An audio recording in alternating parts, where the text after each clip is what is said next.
What's up, y'all? This is Deku. First of all, we're gonna pop into operator right here so Feeder doesn't keep talking over me while I'm showing you things. But today we're going to be going into a beginner's guide, and there's a lot of them out there and they're fine and everything. It's just that most of them are throwing the entire game at you in small bits of the game in like a 20-25 minute format. We're gonna take a deep dive on stats and filling roles. This is going to work for people that are advanced as well as beginner, but first of all, I'm going to show you what a map stage looks like for people that have not played the game at all.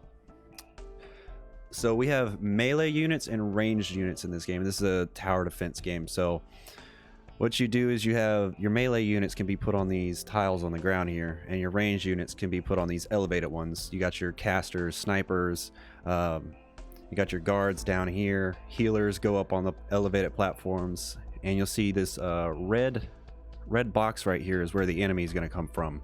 They're going to try to attack your blue base over here. And when they're about to come out, you'll see a red line. On this stage particularly, we're gonna do a run at the end to show you how things go when you're in the middle of combat. But the red line is going to come from here, and it's going to point to this. It's going to go through here. And that means you're going to have to put a melee unit down right here. And what melee units do is they'll block a certain number of enemies. Some units block 1, 2, 3, 4 enemies at one time. So what'll happen is you put someone down with 2 block, and you'll have an enemy come through. And if there's 3 of them, 1 will pass through. So you'll either need to put another unit behind them, or you need to think to put units with higher block here. But we'll get into all the stats in a moment. We're going to take a look at Amiya, because this is the first operator that everyone's going to get no matter what. So first, let's go over leveling and how that works. That's up here at the top right. My webcam's in the way, so I'll show you real quick. You can see EXP 8 out of 1628 and level 30 out of 70. Depending upon what their star rating is, they'll have higher levels that they can reach, and they can also get promotions. But I'll show you how to level your operator real quick. And actually, let me keep this removed for just a second. You can see up here you're going to need LMD, which is the game's currency. I'll go ahead and put my cam back up now. So you're going to need your LMD, and you're going to need XP tickets. So you use 1 ticket, you'll see down here LMD costs 719, and then this is how much it's going to go up. So 30, 31, 32, or 32, and then you click on accept, and that's how you level up your character. Okay, Amiya. Okay. Now, once you hit this level cap right here, the 32 out of 70, you go into promotion. She's already been promoted once, but so she's at Elite 1 right now. But if you level her again, she'll be at Elite 2. That's basically the highest you can get, and it takes a lot of mats to get your operators leveled with E2. So I'd say focus on getting your operators to E1 level 30 or so. Get as many of them to E1 as you can. I'd level them equally. And real quick, I'll show you the different type of stats or attributes. If you click on it right here, it'll show you what each one is. You got your HP, which is, you know, if you've played any RPG, you know what HP is. This is your attack. It's 516. Defense. This is your like physical defense. This one right here is your magical defense. It doesn't really say. It just has this little diamond right here. 15. Her redeploy time is slow.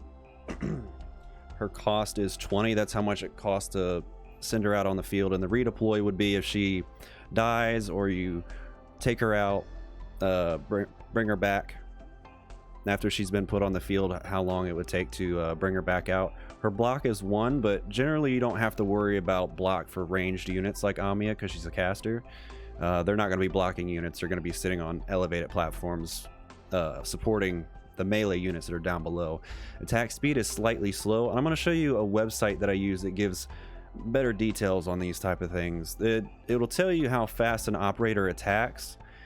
So if an operator attacks faster, naturally their attack stat is going to match with their attack speed. So if they attack faster, say one unit attacks at a interval of 1.15 every 1.15 seconds they attack. If another unit has 0.75, you kind of multiply the attack to see they're doing a decent more DPS.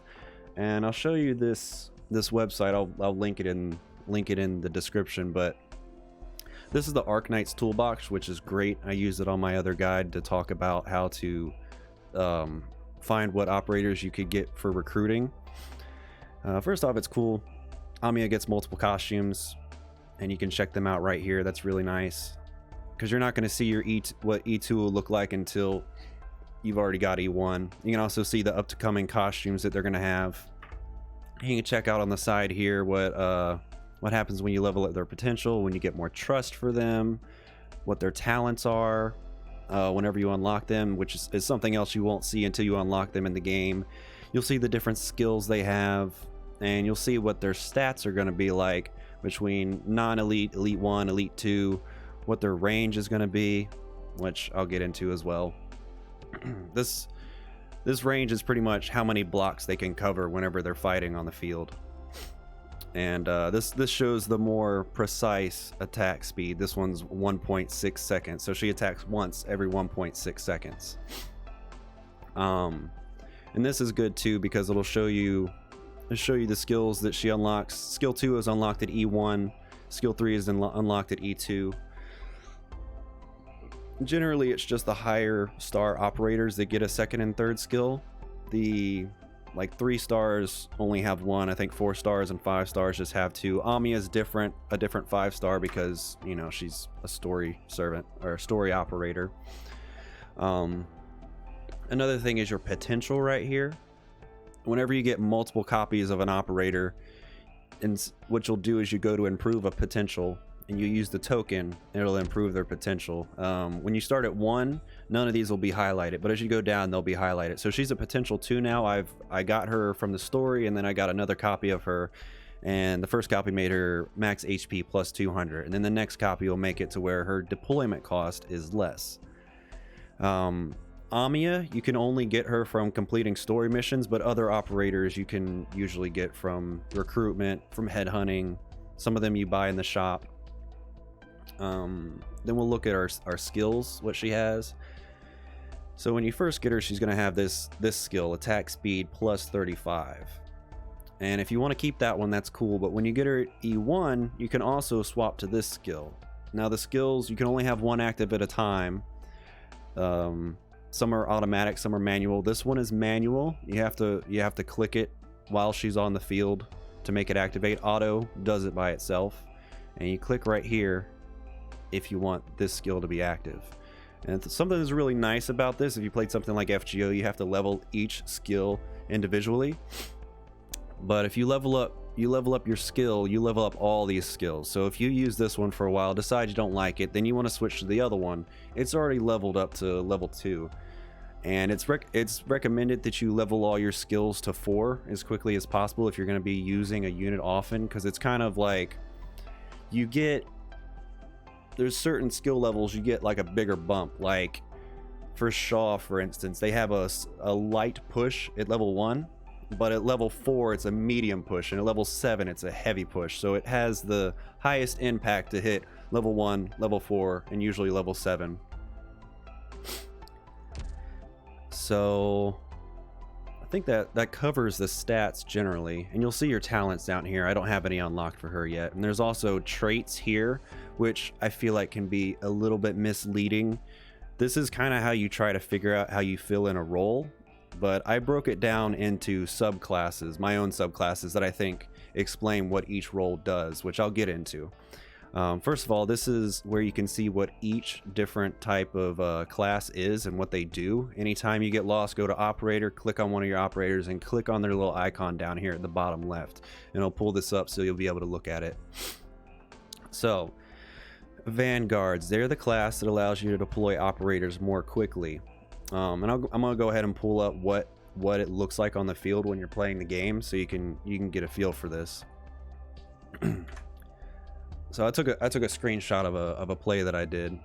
First off, up here at the top right, you can see the 2 times that makes the battle go faster once you figure out where you want your units placed at. And here's your pause button. The tutorial probably already showed you that, but I'm just being thorough. And you can press this cog up at the top left if you want to exit out. But this C right here, this is your deployment, or this is your DP. So this is what vanguards help you build up faster. And the more of this you have, the more units you can send out. And if you look down here, this character Gummy, she has 16. This is her DP cost, so she'll take 16 out of this 56. When she's dropped on the field, this 56 will turn to 40. My math's not bad. I think I'm good. Your unit limit is how many more that you can put out on the field. So as we can see, I have 1, 2, 3, 4, 5, 6, 7, 8. So when I started this fight, I had 8 that I could use. And I've put all 8 of them out here. So I'm down to 0. I can't send out anymore. Now this is an auto deploy, so this icon up here and this gray bar wouldn't be here, so you'd be able to see your units more clearly. But yeah, that's what vanguards do, is they help you generate more of your DP. Your guards, they're melee units that have a high amount of melee damage. Some of them can do arts, a rare few of them can do arts damage, but generally these are going to be the ones that are doing high DPS to non-armored units. So I'll get into that in a minute, but basically this side is your melee side, this side is going to be your ranged side, and most of the melee are going to do damage to non-armored units. Now your defenders, these ones have high block. Remember I was saying earlier that if you have a big wave of enemies, you have 3 enemies coming, and you have someone with 2 block here, one of those enemies are going to get past if they're not killed in time. So defenders have high block and have high defense. They can have between 2 or 3, and one of them has a skill that makes it go up to 4, where they can block 4, which is crazy. Specialists, I'd say the specialists and supporter class are more advanced. They're not your run-of-the-mill type of class. This is for niche situations, or they pair good with certain operators to do crazy strats.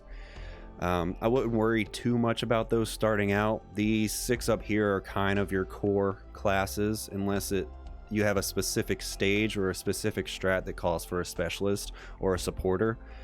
Now your snipers, what they can do is they can attack ranged, and they can attack aerial units. So if you have like a drone flying by, they can attack that, and the ones that you get free to play, the snipers that you get free to play, will put a priority on attacking the drones, because they can fly overhead of your melee operators and get into your base. You don't want that.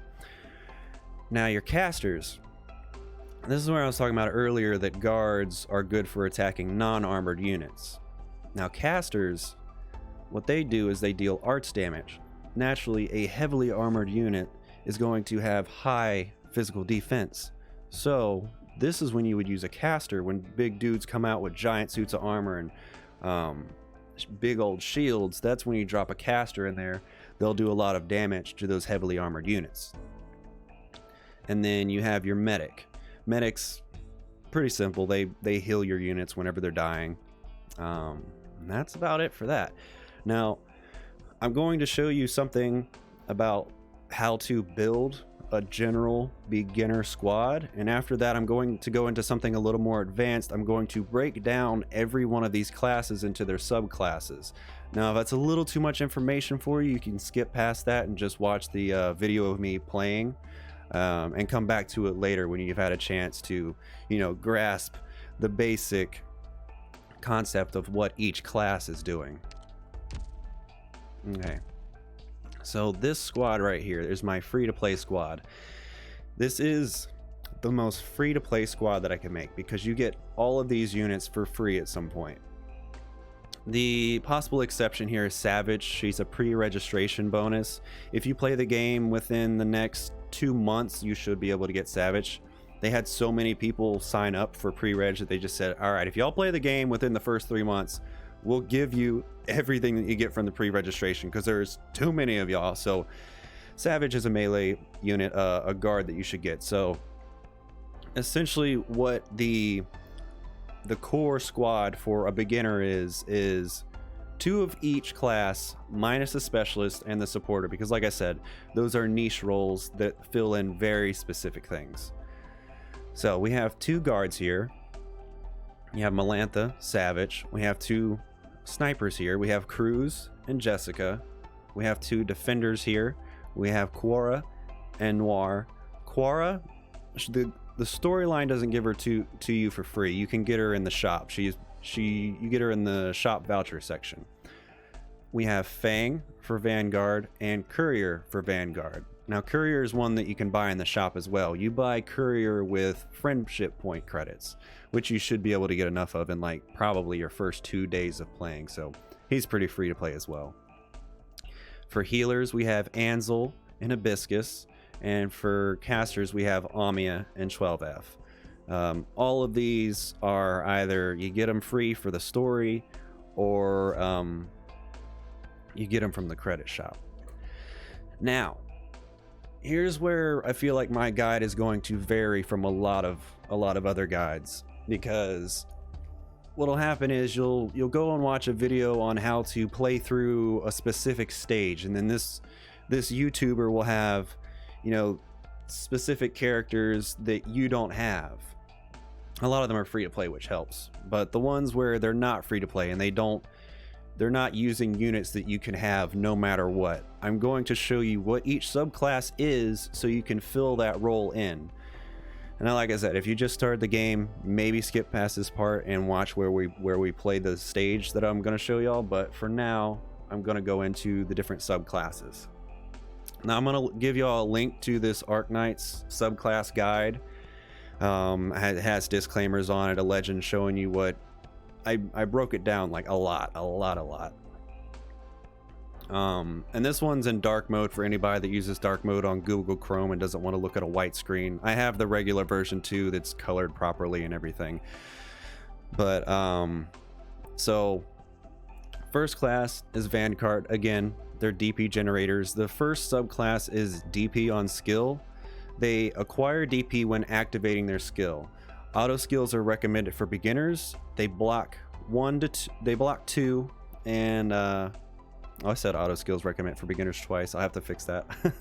And then you can see the list of units here that fit within that role. I'm not going to list them all off because we're already at almost 20 minutes.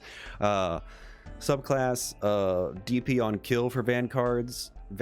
They gain DP when they're killing enemies, and they regain all their DP cost when retreating.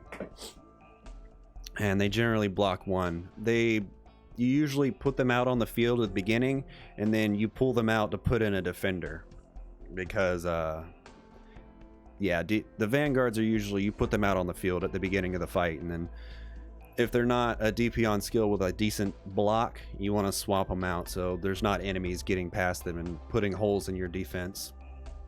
Then there's the guard class, again, melee DPS. The first subclass is single target physical.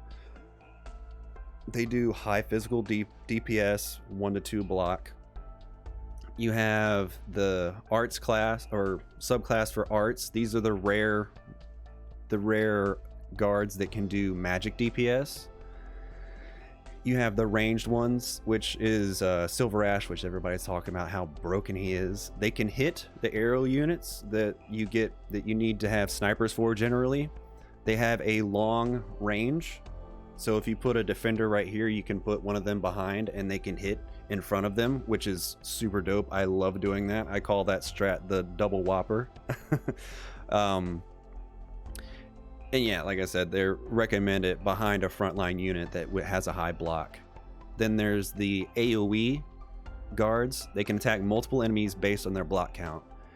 There's the guard support, which is rare, but they can attack distant enemies. So same thing as the ranged ones like Silver Ash, they can hit in front of a frontline operator. And they also buff units surrounding them based on their skills and passives. Like Doberman here, she only buffs 3-star units, but whenever Swire comes out, she buffs everyone regardless of star count, which is going to be dope.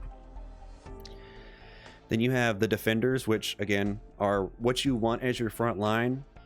Generally, unless you have a guard or a vanguard that can put out a good amount of DPS, or that has at least 2 block and you're not getting crazy waves of enemies.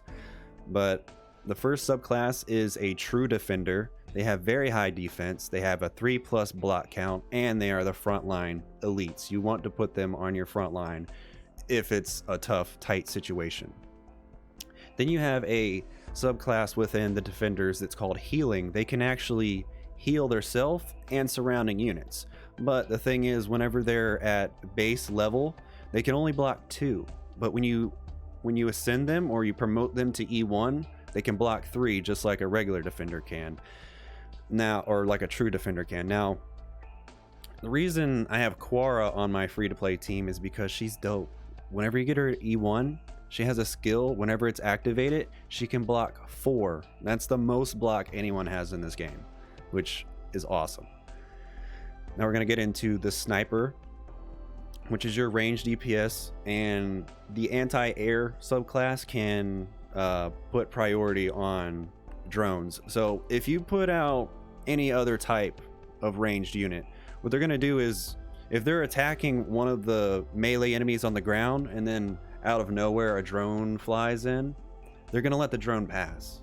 But if you use an anti-air, as soon as that drone comes past, their AI is going to say, oh, okay, this is an aerial unit, nobody else is going to attack this, I need to take this thing down so it doesn't hit our base. So that's what the anti-air does. That's the first subclass. The next subclass is an AoE. Now these ones aren't going to specifically focus on the aerial units. They're going to hit everything within their block range. They have a pretty long range of blocks that they can hit, and they're just going to hit them all at one time whenever they throw their whatever. The next subclass is close range. Kind of weird to call this to have close range snipers, but more or less they're kind of like shotguns, opposed to other ones being like, you know, like a handgun or a sniper rifle. It's pretty much what you expect. High DPS, short range, and you'd kind of want to have them positioned to where a defender has the enemy stuck at a choke point, and then the close range sniper is kind of like chipping away at them. The next subclass is a true sniper. There's not much of these either. There's only one of them in the game at the current time of making this, is Firewatch, and I've also included like the upcoming operators that's already in China but we don't have yet.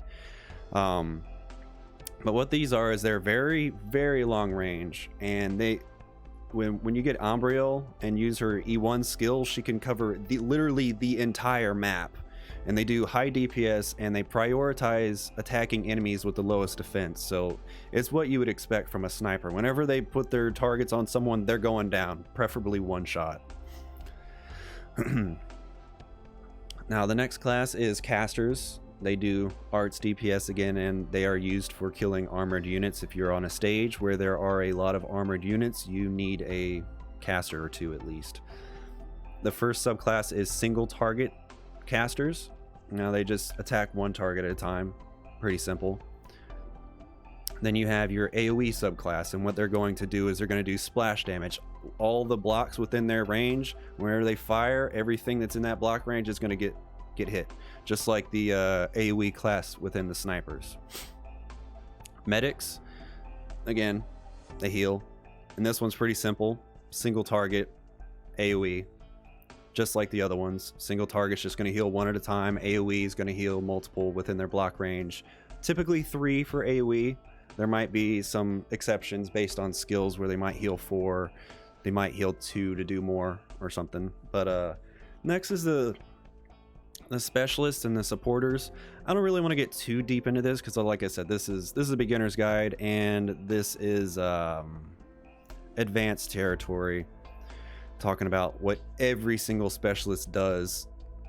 The push and pull subclass, which is generally referred to as the shift, is good to think about.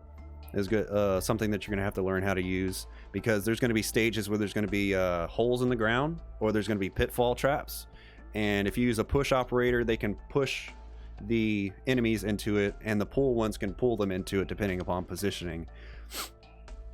And there's the fast redeploy subclass. They can get in and out. You can pull them out. They'll be able to come back out pretty quickly. Control, they can attack. There's kind of splash damage within all of their blocks. There's a subclass I don't know what to call it because there's an upcoming operator called Ak that does his own specific thing. Supporters, there's going to be supporters that can buff and debuff. That's one of the classes. Then there's the slow subclass. They're kind of used to slow down enemies. Like if you have a big old wave of enemies coming, they'll slow it down to where like an AoE unit can pelt them down and preferably take down their numbers before they get to your defender and slip past their block. And then there's the summon subclass. I can't really say much about that. I have not used a summon subclass yet. I've summoned Deep Color, but I haven't had time to use her yet, so I can't say much about that one. They summon units or familiars onto the field and they do different things. You'll just have to play with that, and you can use that Arknights Toolbox to look at every single one of these units. If they have a little asterisk next to them, that means that they haven't been released in America yet, and you can go take a look at them, see what they do. I'll drop this link in the description, but I'm going to go ahead and I'm going to get into a map real quick, and I'm going to show you how I play and some of the strats I use and why I use them. Now this is part of the Scotty event. This is the second to last node on the Scotty event, and I'm not going to auto deploy. I'm going to use my team. Now we're not going to use the free to play team. We're going to use my team here. Now it's pretty close to the beginners squad that I showed you. I just swapped out a few things. I didn't need casters that much because there's not heavily armored units in here, so I swapped out my caster for another Vanguard. I'm not really going to use her in this mission. She's just getting more trust points because this event is her event, her Granny and Scotty. And yeah, I think that's the only thing that really changed with my lineup. I took out one of my casters, and yeah, this is pretty standard. Okay, I'm gonna get a drink of water while we're waiting for this to load. I should stop doing these in one shot. All right, so you see here, you see that line? It's showing you where they're gonna be going. So what I'm gonna do is I'm gonna do something called I call the pincer strat, or the pincer attack. So I'm gonna put a unit right here. They're gonna be the one that's gonna be blocking them. Then I'm going to put another unit right here and face them in that way. So the enemies are going to be getting double DPS right here. So we're going to drop down. We're going to drop down Texas, and we're going to take her out eventually. We're going to swap her out later. All right, and we'll double up the speed. All right, but she doesn't have a lot of HP, so that's why we're doing double DPS. It'll make up for her weakness a little bit. All right, now she has her auto skill on, I believe. I think she has her auto skill on. Yeah, so she's going to instantly create 12 deployment points whenever that green bar down there reaches max. And these blue bars are their HP. All right, so now I'm going to put down another operator right here because they're also coming this way. All right, watch your bar, watch your bar. You see that? Boom, there's some DP for me. Now she's about to die, so I'm gonna take her out. I'm gonna swap in Gummy. Now the reason I'm putting Gummy right here is because this area, I don't want to put multiple healers over here. And this is a healing type defender. I have 2 healing type defenders on this squad just because of how this map is set up. But next thing I'm going to put out is I'm going to put out... No, I'm not going to put out Hibiscus. I've never used Gavial, so we're going to use Gavial. Alright, so she's going to heal everything within this block range, right? So we don't have to worry about CH taking too awful much damage. So we're going to be safe over here. Now, we're getting double DPS over here, and we have someone holding it down pretty well right here. So next thing we're going to do is we're going to put down Silver Ash. Now what you can see, his range reaches in front of her. So this is what I call the double Whopper strat, because they're going to get double DPS and they're stacked on each other. All right, now you've seen auto skills, but This one right here, you see this little symbol over her head? That means she's ready to use her skill. We pop this, now she's gonna hit harder. And you see this one charge stuck over Siege's head. She has one, now two skills saved up that she's gonna auto throw out. But now we're gonna start filling in these holes right here to do some range damage to the extra enemies that are coming in, because they're gonna start coming in heavy and we're gonna need some more DPS. So we're gonna put, yeah, we're gonna put Exuside down first. She's going to do ranged damage, and she's also going to be getting healed by Gavial as well. That's why I made sure to put her down first so she doesn't die too quickly. Now we're also going to put down Skyfire. She's an AoE, so everything in this range is going to get attacked. It's going to get hit. Let's see, I think I have one more. Yes, I have one more range unit. Now, I think we're pretty solid. There's nothing else I can do for this run, so we're just going to speed it up. And if I did everything right, we should be able to make it through this just fine. We'll just let things play out. Now you see, Gavial is a single target healer, so if she sees someone take damage, she's going to heal them up. And she also has an auto skill running right now that that'll randomly buff the amount of healing she does. I don't know the skill exactly, but it's something like that. And at any time, we could just be like, okay, there's a bunch right here. I want to rain hellfire down on them. But yeah, that was... Do I want to save this auto deployment? Nah, I'll stick with the one I had before. But yeah, that covers it for my beginner's guide on stats and filling roles within the different classes. You can catch me on stream sometime if you'd like. I'm on randomly. I'll put the link in there. If you want to join our Discord, feel free to do that too. We have a pretty active community for FGO and for Arknights. Sorry if this video was a little long. It's about 30 minutes already, but I hope if you had the time to look at this, it was helpful. Even if you're an advanced player, I recommend taking a look at that Google document I have. It has every operator that's coming out all the way through China currently. I don't think anyone else has made a list like that for NA. If you have any questions, please direct them to my Twitter, to my Discord. Come stop by the stream. If there's any videos that y'all would like me to make in the future that would help, I want to do more beginners guides, deep dive beginners guides, because I feel like I want everybody to have the best amount of information and understand and be able to learn the game for themselves, not just the basics. But yeah, I'm gonna get out of here. I appreciate y'all's time. Yeah, subscribe if it helped. Share this with anyone. Let's hopefully build an awesome community where we can learn together and be our best selves. But yeah, I'll catch y'all later. Peace.